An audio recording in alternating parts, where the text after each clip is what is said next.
محمدا صلى الله عليه وسلم الذي أرسله الله بالحق بشيرا ونذيرا وداعيا إلى الله بإذنه وسراجا منيرا.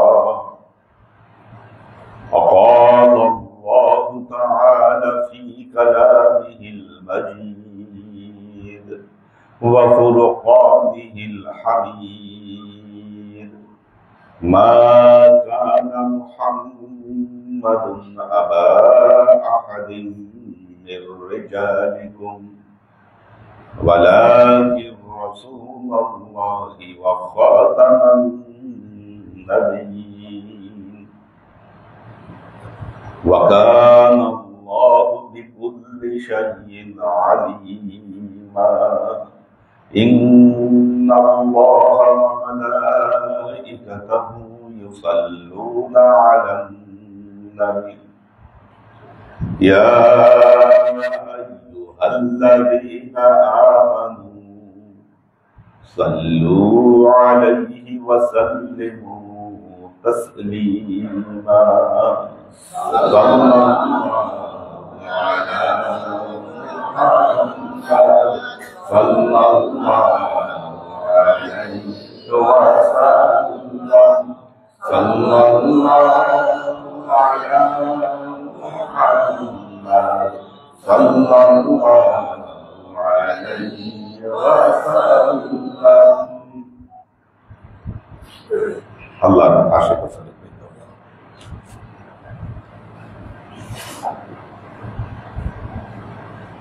রুহানিয়াত।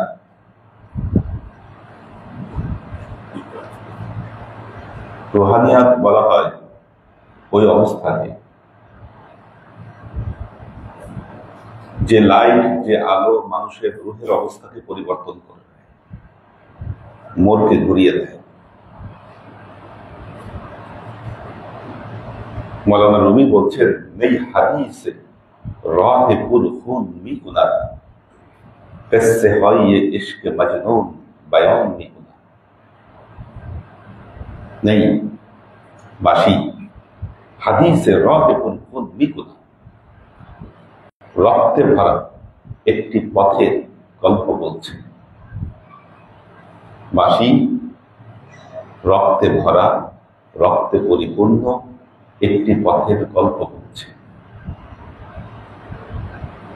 কিসসে হয় ये इश्क मजनून बयान मिगुना। বহু মজনুদের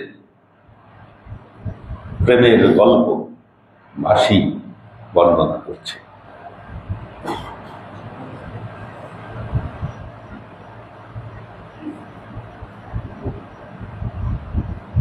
বাস্তবতা হলো, এই পৃথিবীতে আসার পর আমাদের রুহ পৃথিবীর জাগতিক মোহে জড়াগ্রস্ত হয়ে এমন অবস্থায় উপনীত হয়, আমরা আমাদের এই রুহুর মোড়কে আল্লাহর দিকে আমরা ঘোরাতে পারি না। রুহানিয়াত হলো সেই আলোর ধারা যা আমাদের এই রুহের জগতের মধ্যে পরিবর্তন নিয়ে আসে। মুহূর্তে দুনিয়াবি এই আকর্ষণকে ছিন্ন করে আল্লাহর দিকে ধাবিত হওয়ার তৌফিক দান করে। রুমি এটাকে ফ্রোজেন স্ন্যাক্স এর সাথে তুলনা করেছে। ফ্রোজেন স্ন্যাক্স তো কি হলো? ফ্রোজেন স্ন্যাক্স একটা আজদাহা সাপ। আজদাহা মানে ড্রাগন। ড্রাগন কতটা শক্তিশালী এটা তো বুঝেন, এর মুখ দিয়ে আগুন বের হয়। এই ড্রাগন ভাসতে ভাসতে চলে গেল দক্ষিণ মেরুতে। দক্ষিণ মেরু তো বলে নাকি না উত্তর মেরু? বরফ কোথায়? খালি বরফ আর বরফ। উত্তর মেরুতে। এই উত্তর মেরুতে চলে গেল বরফের রাজ্যে, গিয়ে সে একটা বরফের দলায় পরিণত হল। যখন বরফের দলায় পরিণত হলো, এই প্রকাণ্ড শক্তিশালী আজদাহা সাপ সে শক্তিহীন হয়ে পড়ল। তার গায়ে কোনো শক্তি নেই, সে নড়তেও পারে না, অসাড় হয়ে গেল, তার ভেতরের যে আগুন সেটা ঠান্ডা হয়ে গেল। দীর্ঘকাল সে সেই অবস্থার মধ্যে অবস্থান করতে থাকলো। আবার এক সময় ভাসতে ভাসতে সে আমাদের এই অঞ্চলে চলে আসলো। যখন তার গায়ে সূর্যের আলো পড়ছে, বরফগুলো গলে যেতে শুরু করলো, সে দেখতে পেল আস্তে আস্তে তার ভেতরে শক্তির সঞ্চার হচ্ছে, সে শক্তি ফিরে পাচ্ছে।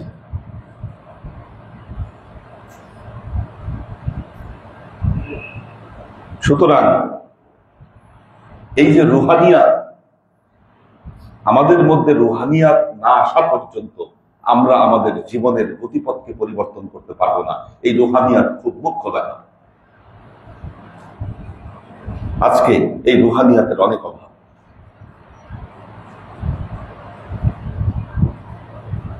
আপনি বেহেশতের পুরস্কারের আশায় আল্লাহর ইবাদত বন্দেগী করছেন, আপনি ধর্মচর্চা করছেন, এই ধর্মচর্চার ভেতরে রুহানিয়াত আসবে না। কেন? তখন আপনার ইবাদত বন্দেগী একটা ব্যবসায় পরিণত হবে। আপনি আল্লাহর সাথে ব্যবসা করেন। এক সময় দেখতাম আমাদের এই অঞ্চলের হুজুরেরা শুধু সওয়াবের ওয়াজ করত, কোটি কোটি সওয়াব। এই আমল করলে এত কোটি সওয়াব, ওই আমল করলে এত সওয়াব।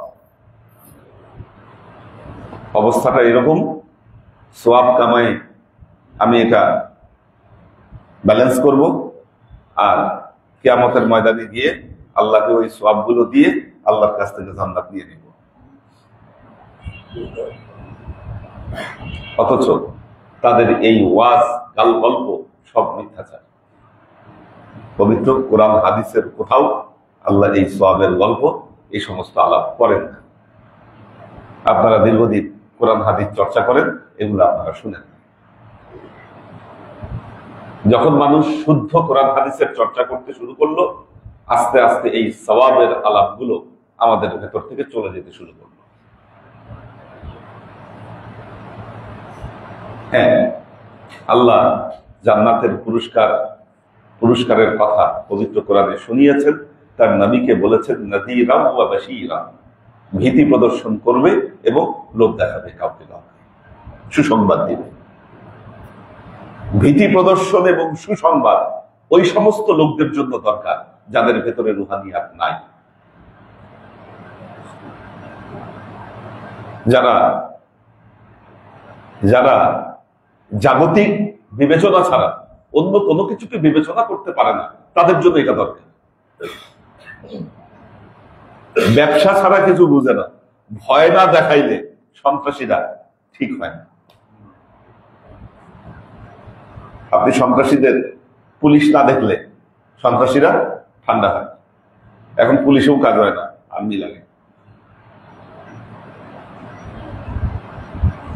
ছোটবেলায় দেখবেন আমাদের ছেলেপেলেদেরকে পুলিশের ভয় দেখাইলে বাসার মধ্যে একদম চুপচাপ ঠান্ডা হয়ে থাকতো। এখন ভয় দেখান, কি এটা ভয় পাবেন? পুলিশ ভয় পায় না ছেলে, বরং পুলিশ দেখলে বলে খোলা।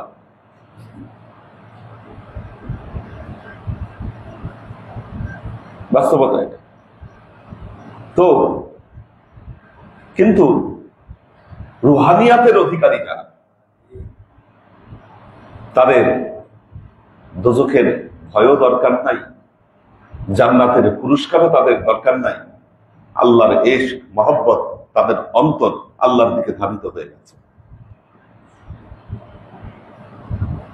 যেই লোকগুলোর ভেতরে রুহানিয়াত হাসিল হয়েছে, তাদের অন্তর আল্লাহর দিকে ধাবিত হয়েছে, আল্লাহর দিকে আকর্ষিত হয়েছে।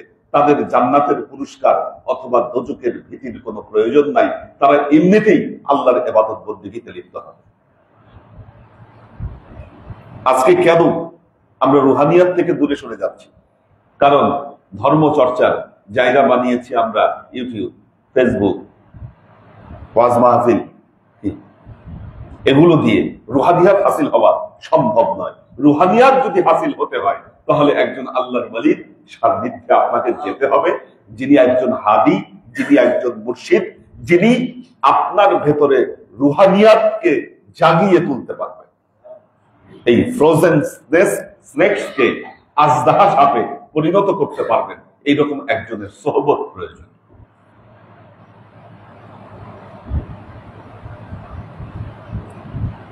আল্লাহর আশিক সালিক। আপনারা জানেন এক সময় এই বাংলাদেশে ইসলাম নিয়ে এসেছে অলিয়া উলিয়াগণ।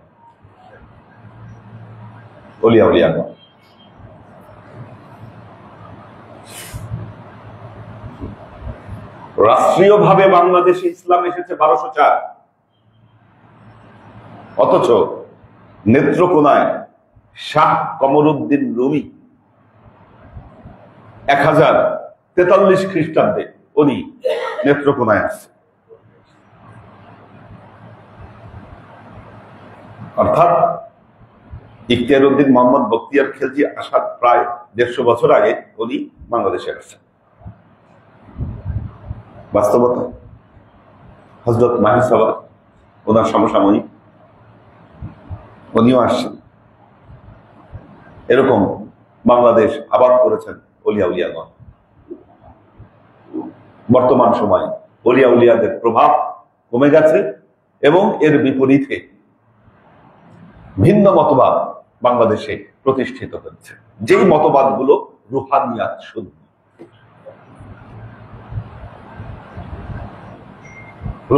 শূন্য।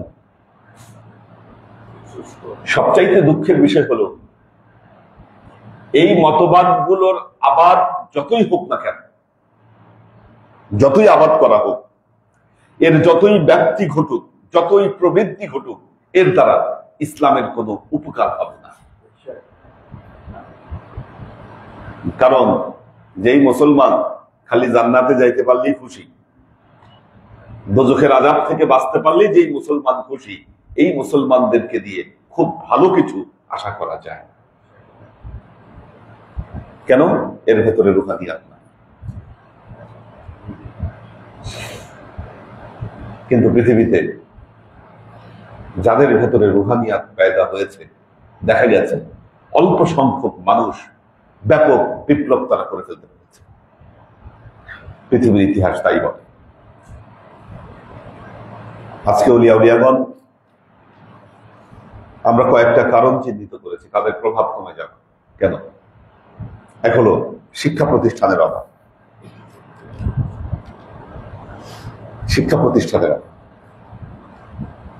আপনারা দেখবেন বাংলাদেশে অসংখ্য কওমি মাদ্রাসা, এখন অসংখ্য। কেন? কারণ কওমি মাদ্রাসাটা করা খুব সোজা, এটা অনুমোদন লাগে, অনুমোদন দরকার। দ্বিতীয়ত,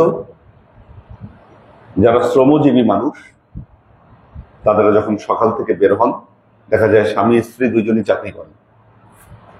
এখন তার বাচ্চাটার শিক্ষা দীক্ষার কি ব্যবস্থা করবে? দেখা গিয়েছে যে বাসার পাশেই একটা ফ্ল্যাট ভাড়া নিয়ে মাদ্রাসা করা আছে, সকালবেলায় দিয়ে যায়, সন্ধ্যার সময় ওনারা নিয়ে আসে। শিক্ষার কোয়ালিটি কি হলো বা কতটুকু কি, এটা দেখবার বিষয় না, কিন্তু এর মাধ্যমে তো তার সন্তানের শিক্ষার ব্যবস্থা হচ্ছে, লাভ এতটুকু।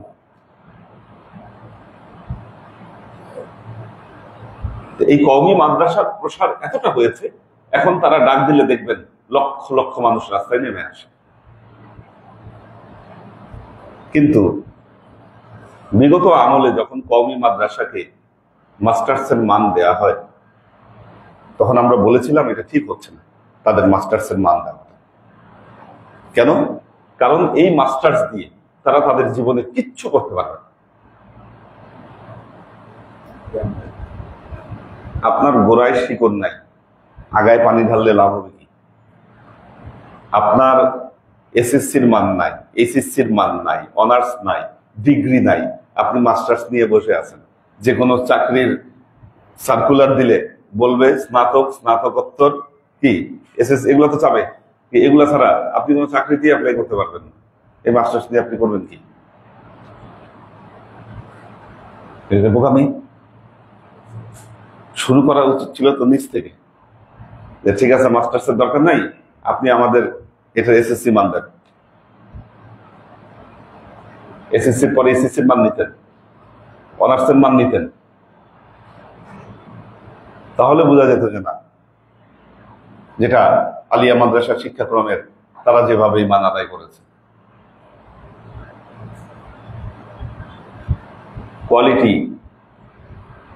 কোয়ালিটিফুল মুসলমান তৈরি হচ্ছে রুহানিয়াতের অভাবে। দ্বিতীয়ত, ওলিয়া উলিয়াগণ এখন আগের মতো সফর করেন না। আপনারা জানেন আব্বা 1-2 মাস থাকতো সফরে গিয়ে আমাদের ফরিদপুরে, তখন এখানে কিভাবে ক্লাস চলতে জানি না, তারা ক্লাস চালাতো। তো সফর এখন ওলিয়া উলিয়ারা ছেড়ে দিয়েছে, ওনারা কোথাও যাচ্ছেন না, এই সফরটাও করা দরকার। যাই হোক, শীতকালে আসলে আমারও টুকটাক সফর করা হয়, তা আপনারা বিরক্ত হবেন না এতে, কারণ সফর যতটা না করা যায় সেটাই চেষ্টা করি, যতটা কম করা যায় আর কি। তো আল্লাহর আশিক ও সালেহ বৃন্দ, সূরা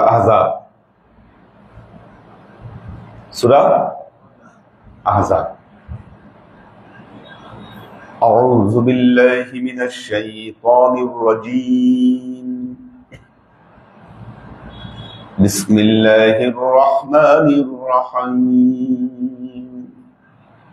يوم تقلب وجوههم في النار يقولون يا ليتنا أطعنا الله وأطعنا الرسولا وقالوا ربنا إنا أطعنا سادتنا وكبراءنا فأضلونا السبيلا يوم تقلب وجوههم في النار কাল কিয়ামতের ময়দানে আমি তাদের মুখমণ্ডলকে আগুনের উপর নিক্ষেপ করব, আগুন দিয়ে আমি জ্বালাই দিব তাদের মুখমণ্ডলকে।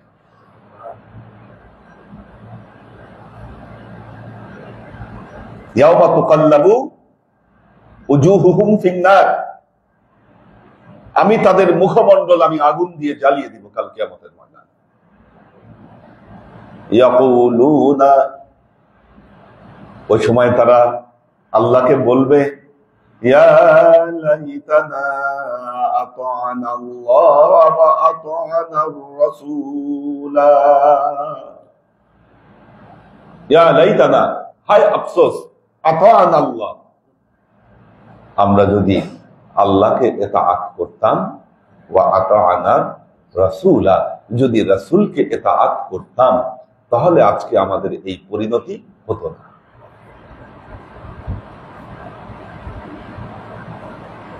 দেখেন, পবিত্র কোরআনে 2 ধরনের ইতাআতের কথা বলা হয়েছে, 2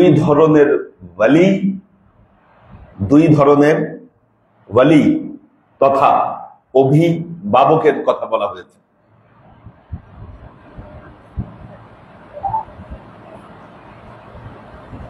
আয়াতুল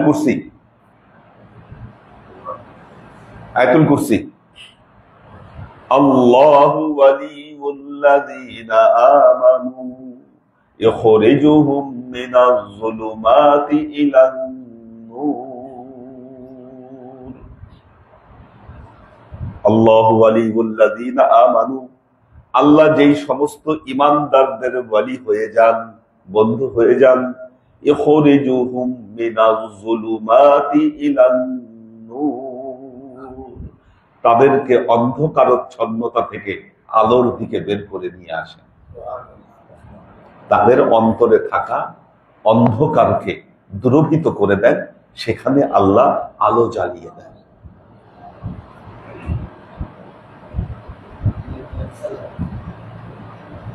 আলো জ্বালিয়ে দেন। আলো জ্বালালে কি হবে? এখানে যখন আলো জ্বলবে তখন কি হবে? তখন দেখবেন আল্লাহর কাজ করতে, আল্লাহর কথা শুনতে আপনার আনন্দ বোধ হবে, টেস্ট পাবেন, মজা পাবেন।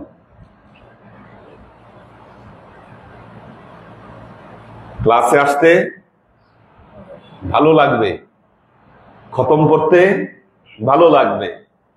আর যখন ভেতরে এই লাইট থাকবে না, দেখবেন আল্লাহওয়ালা মানুষ, আল্লাহ সংক্রান্ত কার্যাবলী, এগুলাতে আপনি বিরক্ত হয়ে যাবেন। আপনার বাইরে থাকতে ভালো লাগবে, ঘুরে বেড়াইতে ভালো লাগবে, দুনিয়াওয়ালাদের সাথে তাআল্লুক আপনার কাছে আনন্দ বোধ হবে। ইখরিজুহুম মিনাজ যুলুমাতি ইলান নূর। আল্লাহ যখন মানুষকে অন্ধকারাচ্ছন্নতা থেকে আলোর দিকে বের করে নিয়ে আসে, তখন আল্লাহওয়ালা, আল্লাহর ইবাদত, আল্লাহর বন্দিগি, এই সমস্ত কাজে ওই ব্যক্তি আনন্দ বোধ করতে থাকে।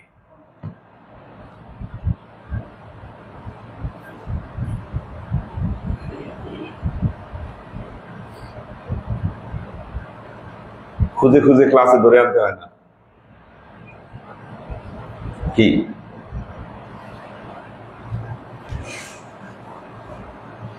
আমাদের ইয়াংদের কেউ খুব বিরক্ত হয়,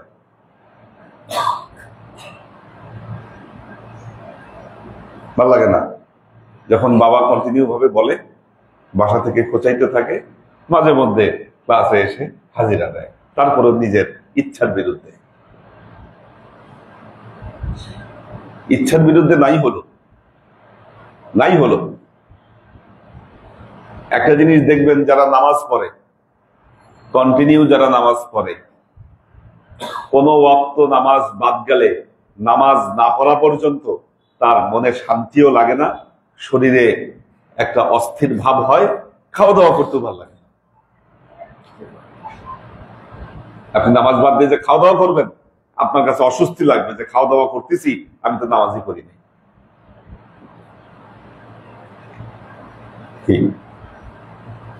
কেন? লাইট, ভেতরে লাইটটা আছে। আর এই লাইট যখন থাকবে না, দেখবেন আপনি আল্লাহর কাছে কোনো আনন্দ পাবেন না, ইবাদত বন্দিকে আপনি মজা পাবেন না। আপনার মজা, আপনার আনন্দ, সবকিছু আপনি দুনিয়াবি কার্যাবলীতে আপনি আনন্দ পাবেন, মজা পাবেন।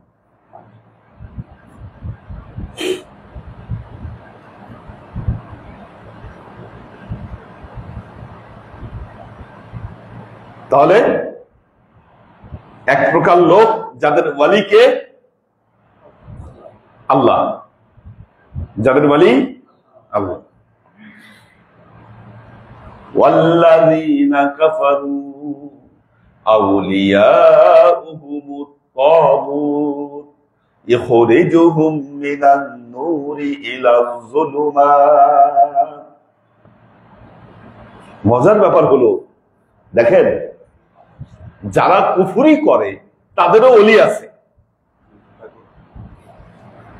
তাদেরও ওলি আছে, কিন্তু ওলি আল্লাহ না, ওলি তাগুত। তাদেরও ওলি আছে। এই ওলি কে? তাগুত। এই ওলি তাগুত। তাগুত মানে দুনিয়া, তাগুত মানে দুনিয়া, শয়তান, এই সবকিছু এই ওলিদের মধ্যে অন্তর্ভুক্ত। ওলি কিন্তু এদেরও আছে।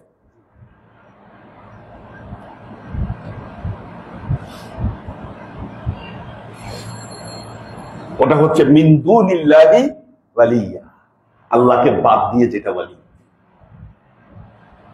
তাহলে এখানে বলতিছে ইয়া লাইতানা আতাআনাল্লাহা ওয়া আতাআনার রাসূলা। হায় আল্লাহ, যদি আমরা দুনিয়ায় থাকতে আল্লাহকে ইতাআত করতাম, রাসূলকে ইতাআত করতাম। এখন আমাদের কিছু কিছু মৌলভী সাহেব এই আয়াতের ব্যাখ্যা দিয়ে বলেন, যারা পীর বিরোধী আছে তারা এই আয়াতকে তুলে ধরে বলেন, দেখছো কোরআনে আল্লাহ বলছে আতাআনাল্লাহা ওয়া আতাআনার রাসূলা, আল্লাহ এবং রাসূলকে যদি আমরা ইতাআত করতাম, আল্লাহ এবং রাসূলের ইতাআতের বাইরে তো আর কারো ইতাআত করার কথা বলা হয় নাই। দেখেন যুক্তিটা কত কড়া যুক্তি।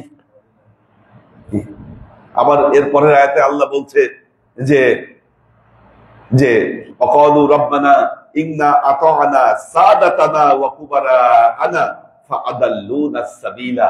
আমরা তো আমাদের সাদাতানা আমাদের নেতা যারা আছে তাদেরকে আমরা কি করেছি, আমরা মান্য করেছি, আমরা আমাদের নেতাদেরকে অনুসরণ করেছি, আমাদের আকাবের যারা ছিল তাদেরকে অনুসরণ করেছি আল্লাহ, এই জন্য তো পথভ্রষ্ট হয়েছি, নয়তো আমরা পথভ্রষ্ট হতাম না। তাহলে এখন বলতেছে পথভ্রষ্টতা থেকে বাঁচতে গেলে কি করতে হবে? আল্লাহ এবং শুধু রাসূলের ইতাআত করতে হবে, এর বাইরে কারো ইতাআত করা যাবে না। প্রথমত কথা হলো আল্লাহ এবং তার রাসূলকে ইতাআত করতে গেলে ইতাআতের ধারাটা কি হবে এটাও আল্লাহ পবিত্র কোরআনে পরিষ্কার করেছেন। কোথায় পরিষ্কার করেছেন এটা? সূরা নিসা আল্লাহ বলছেন আতিউল্লাহ ওয়া আতিউর রাসূলা ওয়া উলিল আমরি মিনকুম। তোমরা আল্লাহকে ইতাআতের জন্য রাসূলকে ইতাআত করো, যারা রাসূলকে পেয়েছে তারা রাসূলকে ইতাআত করেছে। রাসূল যখন থাকবে না তখন উলে আমরে মিনকুমের ইতাআত তোমরা করো। এখন উলে আমরে মিনকুমকে যদি আপনি সাদাতানা ওয়া কুবারা'ানা দিয়ে আপনি ব্যাখ্যা করেন, মনে রাখবেন এটা কোরআনের সরাসরি বিরোধী ব্যাখ্যা।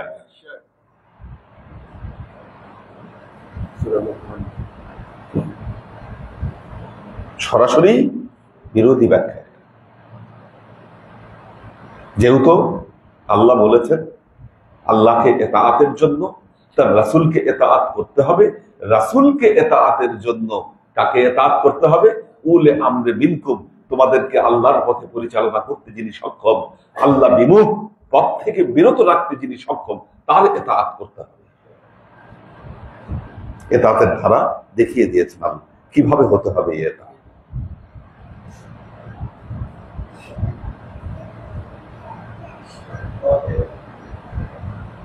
যখন হযরত আলী রাদিয়াল্লাহু তাআলা আনহুর যুগে খারেজিরা এই স্লোগান দিয়েছিল লা হুকমা ইল্লা বিল্লাহ, আল্লাহর হুকুম ছাড়া আর কারো হুকুম মানি না।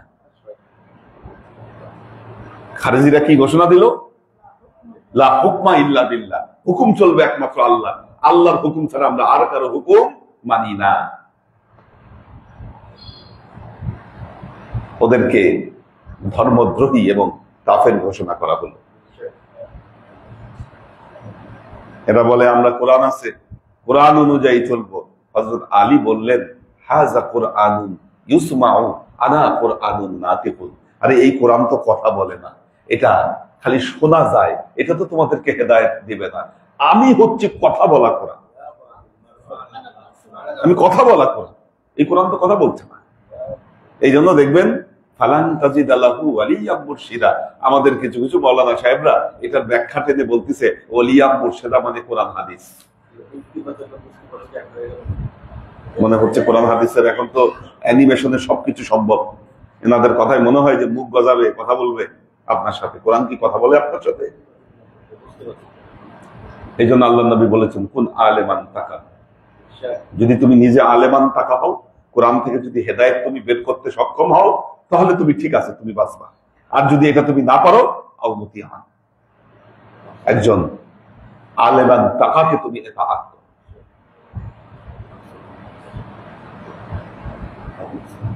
আও মুস্তামিআন, অথবা তার কথা শোনো। আও মুহিব্বান, অথবা তাকে মহব্বত করো। ওয়ালা তাকুন খামিসা, 5 নম্বর কোন গ্রুপে পড়া যাবে।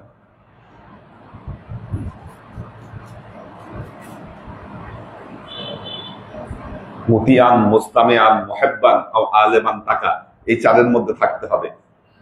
5 নম্বরে গেলেই সমস্যা, ভেজাল। কাজেই একবার এক হিন্দু শিক্ষক, কোন জায়গার জানি আমি জানি না, কোরআনের যে আয়াত যে মিন দুনিল্লাহি ওয়ালিয়া, আল্লাহ ছাড়া আর কাউকে ওলি হিসাবে মান্য করো না, ঠিক আছে, এই আয়াত দিয়ে ওই হিন্দু লোক সে বলেছে যে দেখো এই যে কোরআনে বলছে আল্লাহ ছাড়া আর কাউকে ওলি হিসাবে গ্রহণ করা যাবে না, কথা সত্য, ওলি তো আল্লাহ, বলি তো আল্লাহ। কিন্তু আল্লাহ যেই সমস্ত মানুষের ওলি হয়ে যান, আল্লাহ ওলি হচ্ছেন, ওলি আল্লাহ, সবাই তো আল্লাহকে ওলি হিসাবে গ্রহণ করতে পারছে না। যাদের সাথে আল্লাহর সেই সম্পর্ক হয়ে যাচ্ছে, এই লোকগুলোকে আল্লাহ অন্ধকারচ্ছন্নতা থেকে আলোর দিকে বের করে নিয়ে আসে।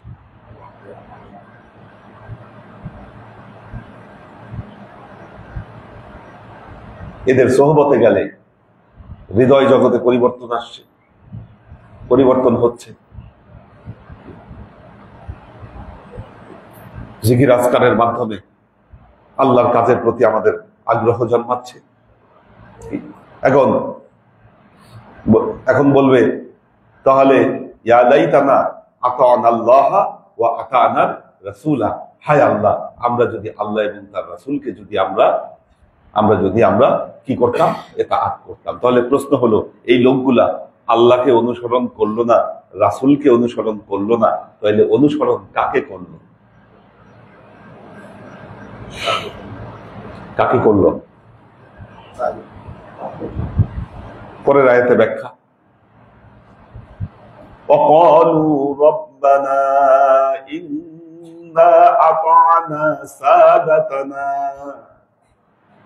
وكبراءنا فأضلونا السبيل। وقالوا, তারা বলবে, রব্বানা, হে আমাদের প্রভু, ইন্না আতা'না সাদাতানা ওয়া কুবারা'না, ওগো আল্লাহ, আমরা দুনিয়ায় থাকতে কি করেছি? আতা'না সাদাতানা, সাদাতানা মানে সাইদ শব্দের অর্থ কি? সাইদ, হ্যাঁ, সর্দার, নেতা, নেতা। হযরত আবু সাইদ খুদরি রাদিয়াল্লাহু তাআলা আনহু আসলেন, আল্লাহ নবী সাহাবীদের, তার যে অনুসারী, বললেন, তার যে গোত্রের লোক, কুমু ইলা সাইয়্যিদিকুম, তোমাদের যে সাইয়্যিদ এসেছে, এই সাইয়্যিদকে সম্মান জানানোর জন্য তোমরা দাঁড়াও। নবী হাদিস এটা, কুমু ইলা সাইয়্যিদিকুম, এই যে সম্মানের জন্য যে দাঁড়ানো যাবে, এটা দলিল হলো এটা। সম্মান জানানোর জন্য দাঁড়ায় সম্মান জানানো যায়, আল্লাহ নবী বলেছেন, কুমু ইলা সাইয়্যিদিকুম, তোমাদের সাইয়্যিদের জন্য দাঁড়াও। বলতেছে আল্লাহ, আমরা কি করেছি? আতা'না সাদাতানা, আমরা আমাদের নেতাকে অনুসরণ করছি।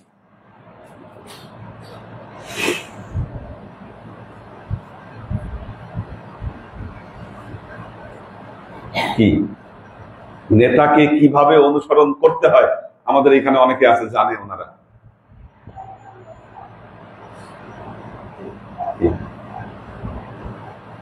আপনারা এতক্ষণ স্লোগান দিলেন আল্লাহর নামে, না খতম করলেন না?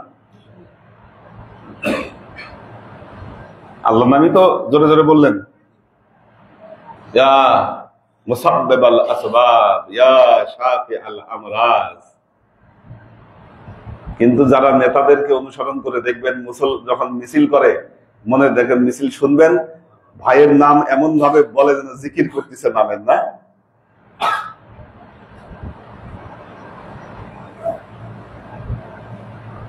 জিকির হবে আল্লাহ, জিকির করে কার? নেতার জিকির। কি এটা মিথ্যা? জিকির করে কার? নেতা। জিকির হবার কথা ছিল আল্লাহ, আল্লাহর জিকির ঠিক মতো জীবনেও করে নাই। আপনারা যেভাবে আল্লাহর জিকির করছেন, এইভাবে তার মুখ দিয়ে হয়তো কোনোদিন আল্লাহর জিকির উচ্চারিত হয় নাই, কিন্তু নেতার জিকির তার মুখ দিয়ে উচ্চারিত হয়েছে। আপনি বলেন আল্লাহ কি করবে এই লোককে? কি এবার বুঝেন সাদাতানা মানে কি? অথচ যেই নেতার জিকির করতেছেন, যেই নেতার গুণগান গাচ্ছেন, এই কারণে জিকির করতেছেন, আপনি জানেন নেতার কোমরে 2-3টা পিস্তল থাকে। নেতা কিন্তু আল্লাহওয়ালা, নেতা যে ভালো মানুষ না এটাও জানে না।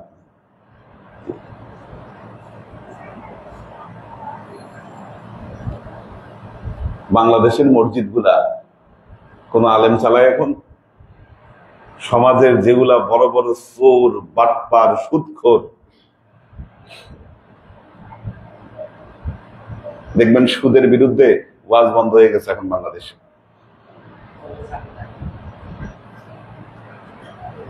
এখন কিন্তু সুদের বিরুদ্ধে ওয়াজ নাই, সুদের বিরুদ্ধে কোনো ওয়াজ নাই। খেয়াল করে দেখেন, ইসলামী অন ইসলামিক দল কেউ সুদের বিরুদ্ধে কথা বলে না এখন। কারণ যারা সুদের কারবার করে তারাই এখন নেতা। ওয়াজ করবো কেন? পারলে বলেন সুদের বিরুদ্ধে।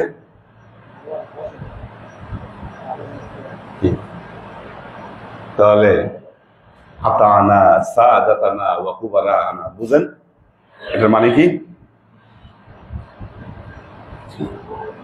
নেতা এই কারণে নেতা না, এই নেতা আল্লাহওয়ালা। আপনি এই কারণে তাকে নেতা মানেন নাই, আপনি তাকে নেতা মেনেছেন এই কারণে নেতার প্রভাব আছে, নেতার টাকা আছে, নেতার ক্ষমতা আছে, নেতার কাছে গেলে তার জিকির করলে আমার ধান্দা হবে।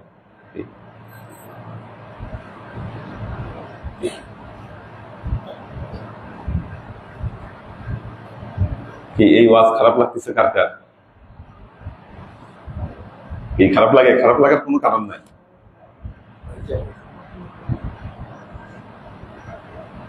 এখন ধান্দাবাজির জন্য করলে ভিন্ন কথা, কিন্তু মন দিয়ে করলে এখন দেখা যায় নেতা আপনার কাছে এত বড়, নেতাই জীবন, নেতাই মরণ।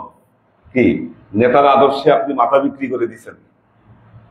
আপনার এতাত যদি এই পর্যায়ে হয়, আপনার নেতাকে কাল কিয়ামতের ময়দানে আল্লাহ আপনাকে অবশ্যই ধরবে, আপনি জাহান্নামী হন।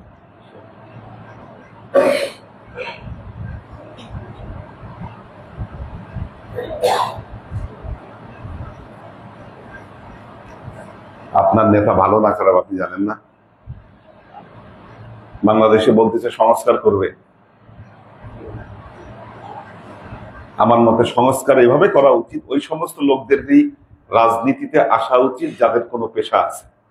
রাজনীতিতে তারাই আসে যাদের কোনো পেশা নাই, তারা রাজনীতিকেই পেশা হিসাবে নেয়, আর পেশা হিসাবে নিয়ে ওই চুরি ডাকাতি করে তারা তাদের টাকা পয়সা পান। আপনি ভালো হবে করতে।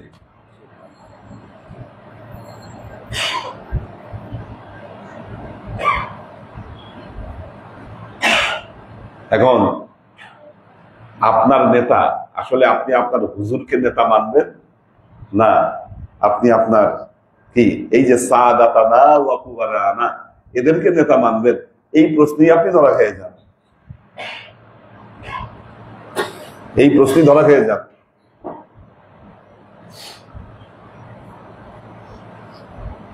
সবকিছু ঠিক আছে, কিন্তু না আমি মনে মনে যারা সাপোর্ট করি ওই জায়গায় কোনো কি চলবে না, কোনো কম্প্রোমাইজ নাই, ওই জায়গার কোনো কম্প্রোমাইজ নাই।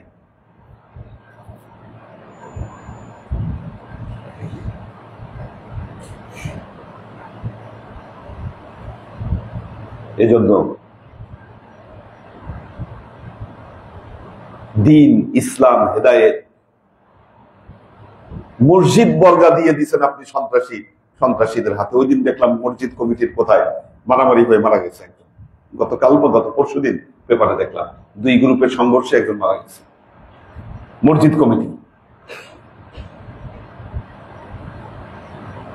কয়েকদিন আগে এই গত সপ্তাহে ইস্টার্ন প্লাজার ওইদিকে কি কারণে জানি গাড়ি থামাইলাম, মিছিল করতেছে মসজিদ কমিটির লোকজন। ইস্টার্ন প্লাজা ওখানে মার্কেটে যে মসজিদ আছে তার পাশেই একটা মসজিদ, ওই মসজিদ কমিটির লোকজন মিছিল করতেছে যে মসজিদ কমিটিতে ইয়া লোক থাকে, মানে এই মসজিদ কমিটির দখল নিয়ে দ্বন্দ্ব।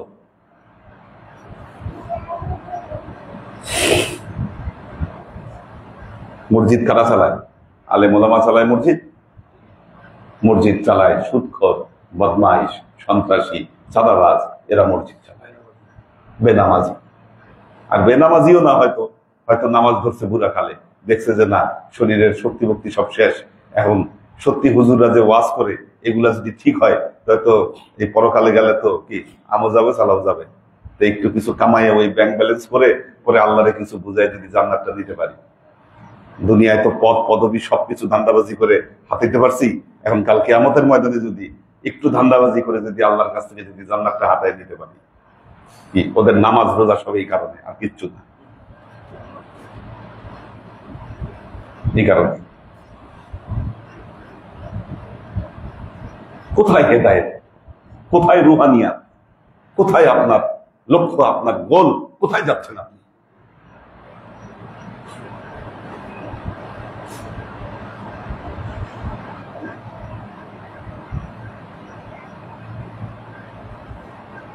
বাংলাদেশের এত ইসলামী দল, এত কিছু,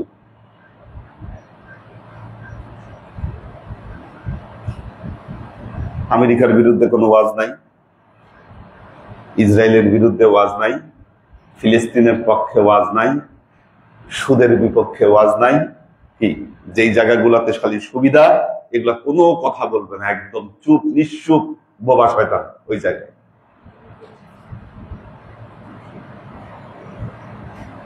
বোবা শয়তান। ইসলাম এই শিক্ষা দিচ্ছে?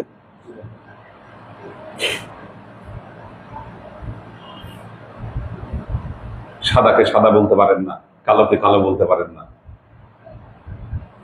ধান্দাবাজির পেছনে ছুটেন আপনি, কিসের ইসলাম পালন করেন? এই যে রব্বানা ইন্না আতা'না সাদাতানা ওয়া কুবারা'না ফাআদাল্লুনা সাবিলা, আল্লাহ এরা তো আমাদেরকে পথভ্রষ্ট করেছে।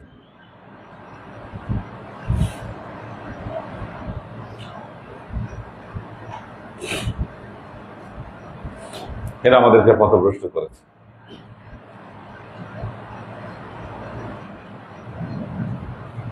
নেতা ডাকছে আয় মারামারি করতে যাই, মারামারি করতে গেছেন, একজনকে মেরে ফেলছেন। আল্লাহকে বলতে পারবেন আল্লাহ মারতে তো চাই নাই, আমার নেতা বলছে দেখে আমি মেরে ফেলছি, আল্লাহ তুমি শাস্তি করে দাও। তার আদেশে যে অন্যায় করেছেন, মানুষের উপর জুলুম করেছেন, অত্যাচার করেছেন, জবাব দিতে পারবেন কালকে আল্লাহর ময়দান, আল্লাহর কাছে?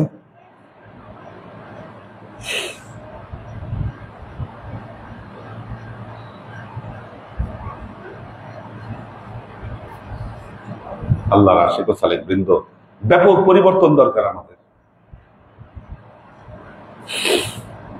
পরিবর্তন দরকার।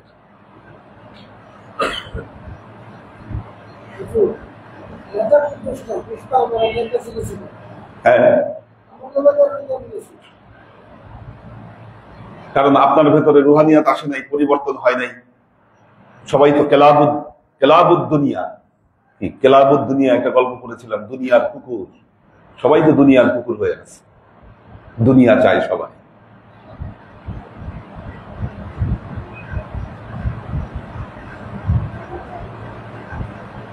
আখিরাত অর্জন করতে চায় না কেউ। রব্বানা আতিহিম দুআফাইনি মিনাল আযাবি ওয়ালআনহুম লা'নান কাবীরা। আল্লাহর কাছে আরো দোয়া করবে, বলবে রব্বানা, হে আল্লাহ, আতিহিম দুআফাইনি মিনাল আযাব, আপনি তাদেরকে দ্বিগুণ আযাব দান করেন।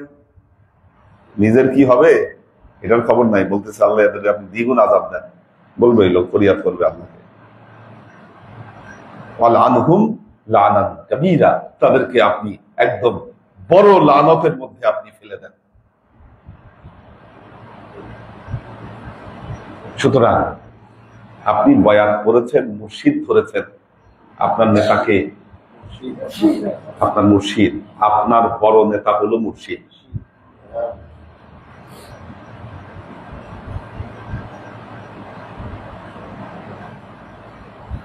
আপনার জীবনে ব্যক্তিগত, পারিবারিক, রাজনৈতিক সমস্ত সমস্যাবলী সবকিছুর মুর্শিদ হচ্ছে আপনার মুর্শিদ।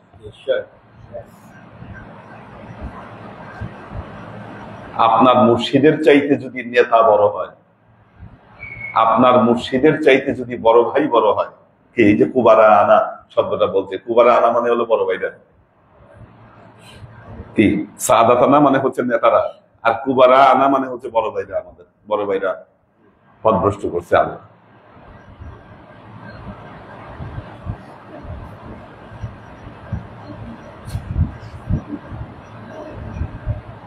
আমাদের কিছু আল্লাহর বান্দারা আছে, নিজের মতো কাজকর্ম করে একটা বিষয় যখন জটিল করে ফেলে তখন আসে মুর্শিদের কাছে, হুজুর বাঁচান। আপনি শুরুতেই আপনার হুজুরের থেকে মত নিতেন। এই জন্য বলে যার মুর্শিদ নাই তার মুর্শিদ হয়ে যায় শয়তান। কারণ শয়তান আপনাকে ধোঁকা দিতে থাকে, ওয়াসওয়াসা দিতে থাকে, বুদ্ধি দিতে থাকে। শয়তানের কাছ থেকে যত বুদ্ধি আসবে মনে করবেন এটা পথভ্রষ্ট, পথভ্রষ্ট করবে আপনাকে।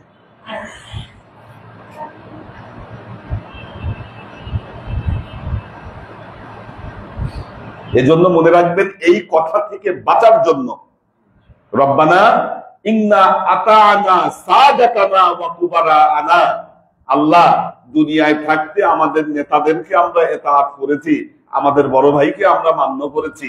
আল্লাহ কি এই কথা থেকে বাঁচার জন্য আপনার জীবনে একজন মুর্শিদ প্রয়োজন।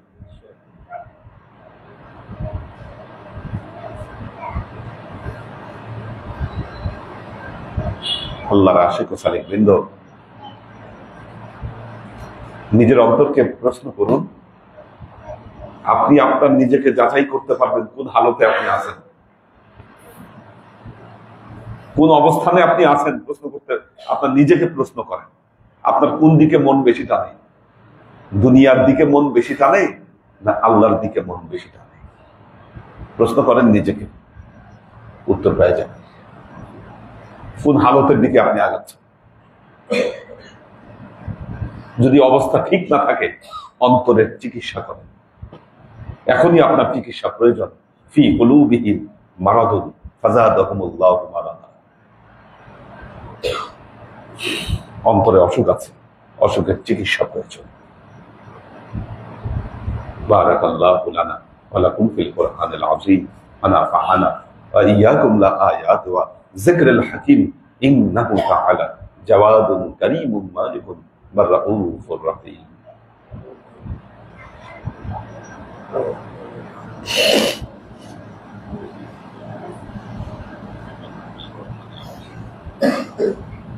কোহিনুর বেগম, মাসুদ কবির, ওয়াসিফ আহমেদ জনি কাম্বোডিয়া থেকে, মুশিউর রহমান, কামরুল আনাম, নুসরাত গ্যালারি, মোহাম্মদ মিজান, জারিয়া হক, সৈফা বিনতে আমির, মনির কাজী একটা প্রশ্ন করেছিলেন, কে আল্লাহর ওয়ালি, কে আল্লাহর ওয়ালি নয় সেটা বোঝার কোনো পন্থা আছে কিনা? হ্যাঁ আছে। একজন লোক যিনি আল্লাহর ওয়ালি তার মধ্যে 5টা হালত থাকবে। আর রাসিখুনা ফিল ইলমি, শরীয়ত এবং মারিফত উভয় জ্ঞানে তিনি রাসিখ থাকবেন। ওয়াল আমিলিনা আলাইহা, শুধু নিজে জ্ঞানী হবেন তা না, এই জ্ঞানের উপর তার আমল থাকবে। আমলও আছে, জ্ঞানও আছে, চুপচাপ বসে থাকে হবে না। আল মুবাল্লিগিনা ফি দীনিল্লাহ, আল্লাহর পথে সেটাকে সে প্রচার করবে, প্রচার করবে। যখনই প্রচার প্রসার করতে যাবে বাধা বিপত্তি আসবে, সেই ক্ষেত্রে আল মুজাহিদিনা ফি সাবিলিল্লাহ, আল্লাহর পথে সে জিহাদ করবে। এবং জিহাদ করার সময় আল মুতাওয়াক্কিলুনা আলাল্লাহ, আল্লাহর উপর সর্বাবস্থায় সে তাওয়াক্কুল করবে। এই 5টা শর্ত, 5টি শর্ত যার মধ্যে পাওয়া যাবে বোঝা যাবে যে না তার ভেতরে বেলায়েত আছে। নুরুল ইসলাম ফরিদপুর ভাই আছেন, সুন্নাতি মধু রাজবাড়ি, কৈতর বিথি, সুরভি আক্তার নিপা, মেহজাবিন আক্তার, কানিস ফাতেমা মিলি, নুসরাত জাহান সারা, সাজ্জাদ রহমান হুসাইন সাগর, মাহফুজুল হক উজ্জ্বল, মোসাম্মদ রুনা, আসমা আজিজ, ফরহান রহমান, নাজিমুদ্দিন ভাইয়ের ফ্যামিলি আছেন, কোরবান আলী মালয়েশিয়া থেকে, বর্ণা হক, বর্ণা খান, মোহাম্মদ জাকিরুল ইসলাম,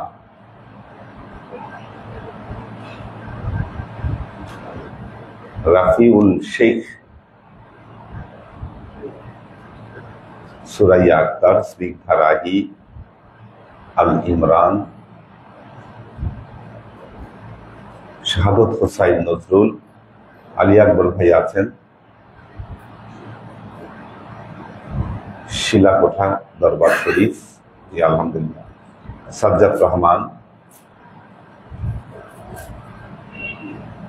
মোহাম্মদ রতন খান, লুনা তাবাসসুম লুবনা, সুলতান আইরিন, সুলতানের জন্য দোয়া চেয়েছে, ফারহান আহমেদ, এইচ.কে হানিফ, আব্দুল সাত্তার ভাই আছেন, এইচ.কে কনক, কামরুল আনাম, আরিফা শেখ, মীর মোহাম্মদ ইব্রাহিম, আফসান রাহা, মোহাম্মদ মুসা দিদার, কবির হোসেন, মোহাম্মদ শিয়াম হোসেন, রিফা আক্তার, সুলতান মামুন, অনিমা, একে আজাদ। আল্লাহ সবাইকে ভালো রাখুন, সুস্থ রাখুন। আল্লাহুম্মা আমিন। আল্লাহুম্মা সাল্লি আলা মুহাম্মাদ ওয়া আলা আলি মুহাম্মাদ কামা সাল্লাইতা আলা ইব্রাহিম ওয়া আলা আলি ইব্রাহিম ইন্নাকা হামিদুম মাজিদ। আল্লাহুম্মা বারিক আলা মুহাম্মাদ ওয়া আলা আলি মুহাম্মাদ কামা বারাকতা আলা ইব্রাহিম ওয়া আলা আলি ইব্রাহিম ইন্নাকা হামিদুম মাজিদ। রব্বানা ظلمنا أنفسنا وإن لم تغفر لنا وترحمنا لنكونن من الخاسرين.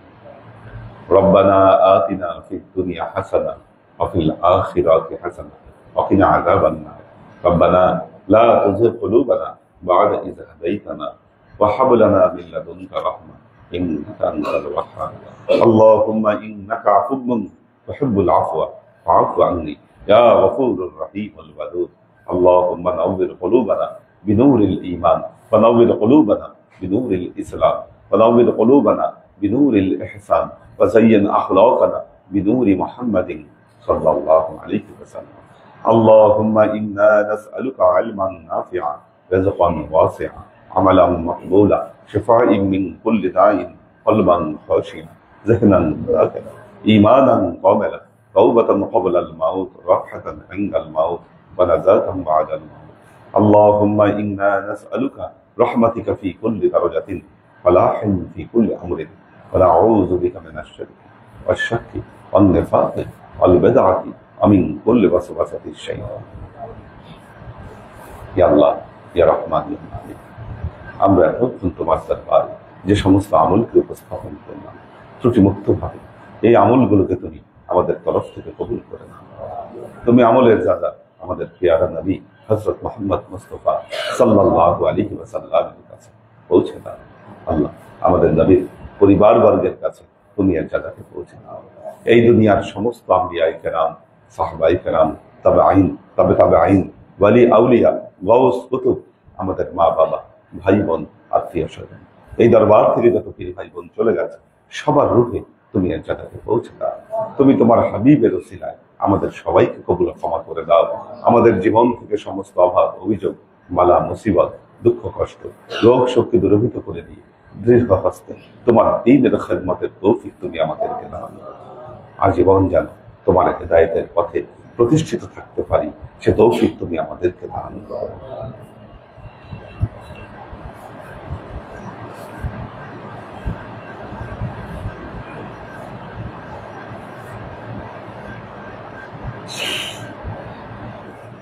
سبحان ربك رب العزة عما يصفون سلام على المرسلين والحمد لله رب العالمين واجعل آخر كلمتنا عند الموت لا إله إلا الله محمد رسول الله صلى الله عليه وسلم.